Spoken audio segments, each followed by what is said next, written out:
मुसलमान आपस में एक दूसरे के बनते नहीं है, तो उन्होंने क्या मुकाबला करना किसी के साथ।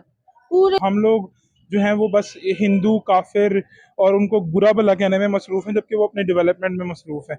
उनको फर्क भी नहीं पड़ता पाकिस्तान में क्या हो रहा है या नहीं हो रहा। कि हम एक एटमी ममालिक हैं, हमें इस तरह से नीचे नहीं जाना चाहिए था जिस तरह से चले गए हैं। किस वजह से मशहूर हैं?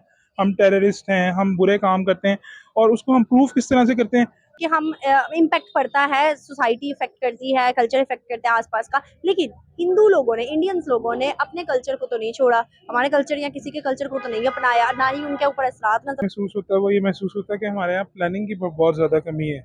हम लोग ये नहीं देखते कि हमारी यूनिवर्सिटीज़ में कितने जो स्टूडेंट्स हैं वो पास आउट होने हैं, उनके लिए इक्वल अपॉर्चुनिटीज़ हैं जॉब्स की या नहीं है। मैं एक अच्छी एग्जांपल मैंने सुनी थी जो मैं कोट करना चाहूँगा, मुझे कंट्री का नाम भूल गया, लेकिन उनके यहाँ एक डिग्री थी जिसकी vacancies for the next 20 years नहीं थी। तो उन्होंने 16 ईयर्स के लिए उस डिग्री पे बैन लगा दिया या बंद कर दिया for time being. 16th year पे जाके उन्होंने डिग्री स्टार्ट करनी थी, ताकि 20th ईयर पे जब उनकी वैकेंसीज ओपन हो तो उनके लिए इक्वल अपॉर्चुनिटीज ऑफ जॉब्स मौजूद हो। तो पाकिस्तान में हम लोगों का ये कोई कल्चर नहीं है कि हम ये नहीं देखते कि हम कितने इंस्टीट्यूट्स हैं, कितनी इंस्टीट्यूट्स को हम अलाउ कर रहे हैं कि वो ये डिग्रीज करवाएं। There are number of institutes जो बस बिला झिझक डिग्रीज करवाई जा रहे हैं, और हम उनकी ना ये चेक करते हैं कि उनकी ऑथेंटिसिटी कितनी है, ना हम चेक करते हैं हम अगर इतने हमारे स्टूडेंट्स पास आउट होंगे तो ओवरऑल ये सारा इम्पैक्ट पड़ता है हमारी इकोनॉमी पे। फिर हमारे यहाँ चेक एंड बैलेंस की बहुत ज़्यादा कमी है। एक वीडियो जो मैं आपको दिखाने लगी हूँ, हमसे ज्यादा पॉपुलेशन में मुस्लिम कंट्री इंडोनेशिया, जिसके अंदर इस टाइम मुसलमान जो है वो Hindu culture like Indian culture को प्रमोट कर रहे हैं, ना सिर्फ मुस्लिम, मतलब मुस्लिम कल्चर को नहीं प्रमोट किया जा रहा। वो वीडियो आप देख लें, देखने के बाद अपनी राय दीजिएगा ऐसा क्यों है।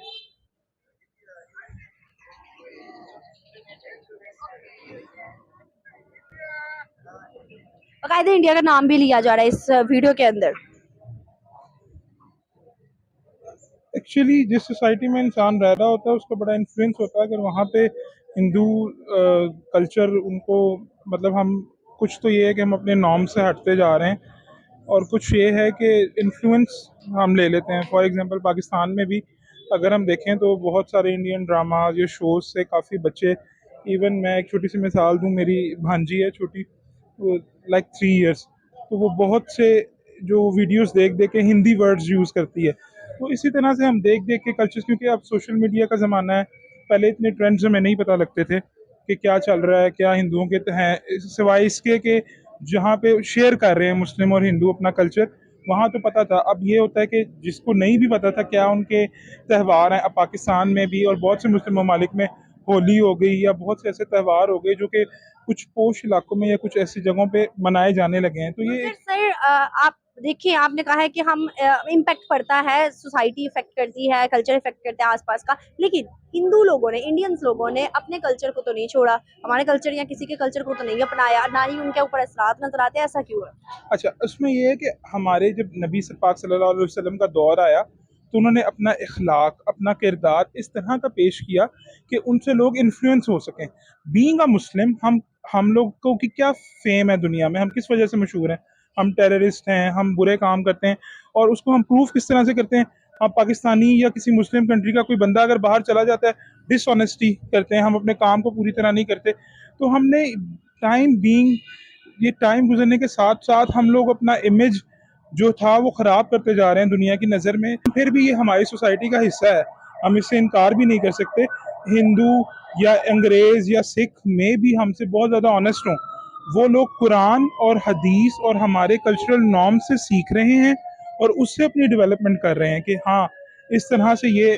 फॉर एग्जांपल मेरे वालिद साहब अक्सर कोट किया करते हैं कि यहूदी जो हैं वो अक्सर चीज़ों पे, कुरान पे बड़ा मुताला करते हैं। वो कहते हैं कि अगर इसमें कोई बात लिखी हुई है या इनके रसूल ने कोई बात की हुई है तो वो लाजिम सच होगी, वो उसके पीछे लॉजिक। और हम क्या करते हैं, हम लोग कुरान पाक सिर्फ अरबी में पढ़ते हैं, हम नहीं कहते कि हम उसका तर्जुमा करें। हमें क्या सिखा रहे हैं, हमारे क्या कल्चर, हमें क्या तालीम दी जा रही है, हमारा सारा कोड ऑफ कंडक्ट, सारा ज़ाब्ते इखलाक कुरान में है, हदीस में है। जब हम उनसे दूर होंगे तो ऑब्वियसली ज़माने में ज़लील ख्वारी होंगे। सही बात है। क्या आपको लगता है यही वजूहात है आज हम डिफॉल्ट और इंडिया 5th से 3rd लार्जेस्ट इकोनॉमी पे जा रहे हैं? असल में हम लोगों की प्रायोरिटीज़ का बहुत ज़्यादा फ़र्क है। हम लोग जो हैं वो बस हिंदू काफिर और उनको बुरा भला कहने में मसरूफ़ हैं, जबकि वो अपने डेवलपमेंट में मसरूफ़ हैं। उनको फ़र्क भी नहीं पड़ता पाकिस्तान में क्या हो रहा है या नहीं हो रहा। हम लोग कह रहे होते हैं कि नहीं ये हो रहा है, तो हमें अपनी बेसिक्स पे काम करने की ज़रूरत है। हमें ये नहीं देखना इंडिया का। जब हम अपने बेसिक्स पे काम करना शुरू करेंगे तो हम दुनिया की किसी भी कंट्री से आगे निकल जाएंगे। सही बात है, बहुत अच्छा लगा आपसे बात करके, thank you so much sir. Sir आपका नाम? सलीम। आपका नाम? साइमा। बिल्कुल सही, माशाल्लाह। सर बेसिकली क्वेश्चन मेरा सबसे पहले तो ये है, पाकिस्तान की जो सिचुएशन चल रही है इस टाइम, पाकिस्तान के हालात की बात करें तो कोई भी हमारा मुस्लिम हो या गैर मुस्लिम हो हमारा साथ देने को तैयार नहीं है। इवन के IMF ने भी हाथ पीछे कर लिया।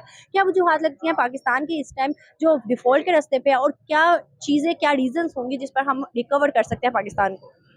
ये हम रिकवर अब ऐसे ही कर सकते हैं, ये सियासतदान एक दूसरे के पाँव खींच रहे हैं। तो जब तक ये चीज़ ख़त्म नहीं होगी उस वक्त तक देख लें आप, हमारा डॉलर कहाँ से कहाँ चला गया है, 300 के करीब चला गया है। हर चीज़ को जो है ना आग लगी हुई है। 1000 रुपये की चीज़ 2 की हो गई है, 2 वाली 4 की हो गई है। इवन शॉपिंग करने जाएं तो वहाँ भी डबल रेट उन्होंने किए हुए हैं। तो वजह यही है कि सियासतदानों को मिल के बैठना चाहिए, आपस में डिस्कस करनी चाहिए, इलेक्शन का कोई शेड्यूल इन्हें तय करना चाहिए और पाकिस्तान को बचाना चाहिए। ये दिन ब दिन खाई में गिरते जा रहे हैं। अगर इन्होंने इसको आपस में मिल के ना बैठे ना, तो आप यकीन करें श्रीलंका क्या, हमारा बहुत बुरा हाल होगा। इवन ये कब तक हमें लोग मुस्लिम कंट्री हमें पैसे देंगे? दुबई हो गया, चाइना हो गया, इवन ये जो है आपका सऊदीया, ये हमें सपोर्ट करता है। ये सिर्फ इसी वजह से करते हैं कि हम एक एटमी ममालिक हैं। हमें इस तरह से नीचे नहीं जाना चाहिए था जिस तरह से चले गए हैं। सही बात है। तो हमें हमें खुद को जो है ना उठाना चाहिए। जब तक हम खुद नहीं उठाएंगे, दूसरे मुल्क भी एक वक्त आएगा अपना हाथ उठा देंगे। कहते हैं ना कि जब तक अपने घर को आप सही नहीं करोगे, जब तक आप आपस में मुत्तहिद नहीं होगे, आप दूसरों का मुकाबला नहीं कर सकते। पूरी दुनिया से आप कैसे लड़ोगे जबकि आपके आपस में इतने इख्तलाफात हैं? जबकि हमें तो बिल्कुल ऐसे यूनिटी को अपनी मजबूती से पकड़ के रखना चाहिए, इस्लाम को, अपनी कौम, एक कौम होना चाहिए, लेकिन ऐसे नहीं हो रहा बदकिस्मती से। सही बात है। जब और देखिए मैम, मैं तो ये कहूँगा कि आज तक ऐसा नहीं हुआ कि हमारी फौज को लोग गालियाँ दे रहे हैं। इस हद तक चले गए हैं जो लोग बॉर्डरों पे लड़ते हैं। मेरा भी जो है ना डिफेंस से ताल्लुक है, लेकिन मैं ये देखता हूँ कि वो जो जवान रोज माओ के मरते हैं, ये मुल्क के लिए मर रहे हैं। और ये सर, लोग ऐसा भी तो नहीं ना हुआ कि हमारे फौज के ही बड़े बड़े लीडर्स जो हैं वो स्टेटमेंट देते हैं, और हम हिस्ट्री उठाएं तो कभी ऐसा नहीं हुआ कि अगेंस्ट पाकिस्तान या अगेंस्ट किसी चीज़ के उन्होंने कभी स्टेटमेंट दिया। अभी हमारे एक्स चीफ मिनिस्टर जिन्होंने ये कहा कि भाई कश्मीर जो है वो बिक गया है, पाकिस्तान का कश्मीर, मतलब इस तरह के स्टेटमेंट सारी। सर ऐसा भी तो नहीं ना हुआ, अभी देखें हालात कैसे बदलते जा रहे हैं। बाजवा साहब की तरफ इशारा कर रहे हैं। जी कहने का मतलब ये है कि जाहिर है उन्हें इस तरह का बयान नहीं देना चाहिए, लेकिन कश्मीर तो हमारी शहर आ गया है, हमें उससे पीछे नहीं हटना चाहिए। अभी तक मैं नहीं समझता ये क्यों वेट कर रहे हैं। जितना जुल्म कश्मीर पे हो रहा है, इन्हें तो चाहिए था अभी तक कुछ ना कुछ कर देना। सर, हमें दिखाया जाता है कि कश्मीर के ऊपर जुल्म हो रहा है, लेकिन अब अगर हम देखें, आपने कहा सोशल मीडिया का दौर है, हर चीज़ हमें बखूबी नज़र आ जाती है। इवन अगर हम आज भी चाहें तो आप मेरा चैनल भी खोल के देख सकते हैं, कितने कश्मीरी जर्नलिस्ट से मैंने वहाँ पर इंडिया के कश्मीरियों से बात की हुई है। अब मुझे बताएं, आज इस दौर के अंदर, टेक्नोलॉजी के दौर के अंदर, हम तो उनसे बात भी कर सकते हैं सर, फिर वो जो अपनी ज़ुबानी बता रहे हैं हम उन पर यकीन क्यों नहीं करते? हम आज भी वही यकीन कर रहे हैं कि पुराने दौर के मुताबिक उन पर जुल्म ज़्यादती है, लेकिन वो नहीं मानते। क्या उन पर दबाव है? क्या एक पर दबाव है या पूरी कश्मीर पर दबाव है? जब तक हमारे अंदरूनी हालात ठीक नहीं ना होंगे, उस वक्त तक ऐसे ही होगा। फौज को भी कमजोर करते जा रहे हैं ये लोग। मैं आपको एक बात बताऊं, मैं इनकी बात सॉरी काट रही हूँ, अवाम से अगर आप पूछे ना तो अवाम पूरे दिलो जान से उनकी हेल्प करने को तैयार है, जहाद करने को तैयार है। एक मेरे ख्याल में एक यंगस्टर्स, इवन हम इतने जज्बाती हो जाते हैं उनकी हालत देख के, लेकिन समझ से बाहर है कि आपको लगता है जज्बात काम आएंगे? जज्बात यहाँ पे नहीं काम आ सकते, ये जब तक आप कोई अमली काम नहीं करेंगे ना। हम अगर इकोनॉमी पे अपनी ध्यान दें, इकोनॉमी स्ट्रॉन्ग हो तो UN के अंदर कुछ भी मनवा सकते हैं, जैसे आज इंडिया मनवा रहा है। आप देखिए ना सर्बिया में क्या हो रहा है, फलस्तीन में क्या हो रहा है, देख के इतना खून खोलता है। हमारा दिल करता है कि हम जाके लड़ें उनके लिए ना, लेकिन देख मुस्लिम उम्मा खामोश है, समझ से बाहर है। एक वीडियो है, मैं आपको दोनों को दिखाने लगी हूँ। बेसिकली अब वो है इंडोनेशिया। आपको भी पता होगा इंडोनेशिया के अंदर मुस्लिम ज्यादा हैं और मुस्लिम पॉपुलेशन वहाँ पर ज्यादा है। वो इंडियन और हिंदू कल्चर को प्रमोट कर रहे हैं, ना सिर्फ इंडोनेशिया के अंदर बल्कि जितने भी वो मुस्लिम ममालिक हैं उन सब के अंदर इस तरह हो रहा है। क्या रीजन है, क्यों इस तरह किया जा रहा है? देखिए मैम, वजह ये है हम इतने कमज़ोर हो गए हैं कि हमें अब इनसे फाइट करने के लिए तैयार ही नहीं है। वो बेसिकली क्या है कि जब बंदा घर से कमज़ोर हो ना, वीक हो, तो ये फिर इस तरह की हरकतें होती हैं। जब हम खुद से स्ट्रांग हो जाएंगे ना, तो ये सब कुछ खत्म हो जाएगा। आपको लगता है कि ये मुस्लिम्स हैं, दुबई भी मुस्लिम, सऊदीया भी मुस्लिम, ईरान भी मुस्लिम, मुस्लिम होने के बावजूद इंडिया के साथ रिलेशनशिप बेहतर क्यों? क्या इकोनॉमी, क्या बेनिफिट्स, क्या वजूहत है? इंडिया बहुत बड़ी स्टेट है, उनके 26 सूबे हैं और वो इतने स्ट्रांग हैं हमसे। उनकी करेंसी देखें और हमारी करेंसी देखें। एक वक्त था जब मैं 10th में पढ़ता था ना, तो हमारा तकरीबन 90 पैसे थे और उनका 1 रुपया था।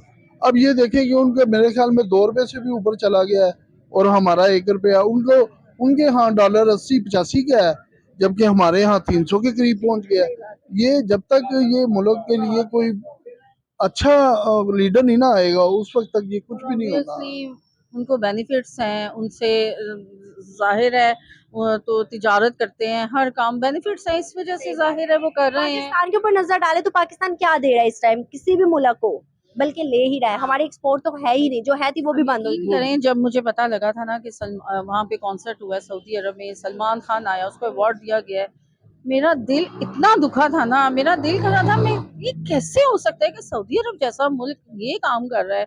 वहाँ पे मेरा ना भांजा उधर है, उन फैमिली उधर है, तो वो बताते हैं कि वहाँ पे कॉन्सर्ट्स होते हैं, डिस्कोस खुल गए हैं वहाँ पे, बहुत ज्यादा अब खुल्लम खुल्ला माहौल हो गया, आसान लफ्जों में। सही बात। तो बड़ा दुख होता है कि सऊदी अरब में ऐसा नहीं होना चाहिए था, लेकिन हम नहीं कुछ कह सकते क्योंकि जाहिर है हम वीक ना हैं। सिर्फ सऊदीया बल्कि ओवरऑल मुस्लिम कंट्रीज में ऐसा हो रहा है। दुबई के अंदर लार्जेस्ट मंदिर बनाया गया है। उनमें यूनिट